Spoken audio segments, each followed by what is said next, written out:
She kept telling me I was paranoid, but I planted a GPS tracker in her car, and what I found out destroyed 15 years of trust, love, and everything we built together. Posted by Throwaway Mirror Hands in r/surviving. Infidelity. I never thought I would be one of the people writing a post like this. I used to scroll through this subreddit out of curiosity, maybe even a little smugness, thinking I would never be in this position. But here I am, 39M, sitting in my car in the driveway, unable to walk inside because the woman I built my life around is not who I thought she was. My wife, Lauren, 37F, and I have been together since college. We met at a campus bookstore. She was looking for a used copy of Wuthering Heights, and I made some lame joke about Heathcliff being a red flag. She laughed. That laugh turned into coffee, which turned into nights at my dorm, which turned into an engagement 3 years later. We got married at 24, bought a house by 27, and had our daughter at 30. I thought we were doing everything right. We had our fights, sure, but who does not? She was my person. Lately, things started to feel off. Subtle things. Her phone was always face down. She started wearing makeup to quick grocery trips. She was distant, distracted. I would ask if everything was okay, and she would brush it off or snap. "You are being paranoid," she said. "You're imagining things," she said. But my gut would not let it go. So I did something I am not proud of. I bought a GPS tracker. Small, discreet, magnet-mounted. I stuck it under her back bumper late one night while she was asleep. I told myself it was just to get peace of mind. That I would see she was just going to Trader Joe's or Pilates, like she said, and I could finally stop feeling this awful doubt. The first 3 days, nothing strange. Then Thursday came. She told me she had a late client. She works in interior design and occasionally meets people after hours. Her location pinged on a street across town, not in the commercial district, but in a residential cul-de-sac.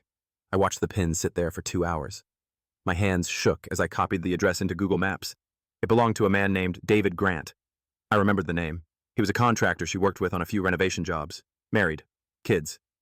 I sat in the dark with my heart hammering, convincing myself it was work-related.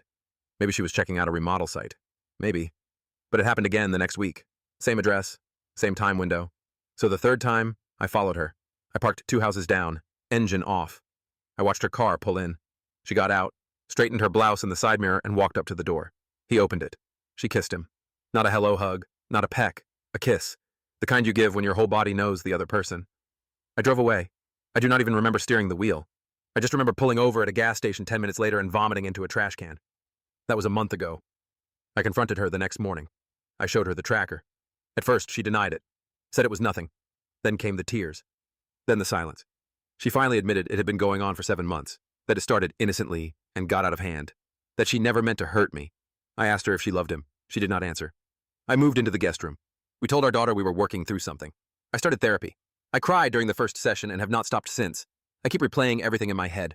The vacations, the dinners, the nights we stayed up laughing. I wonder which moments were real.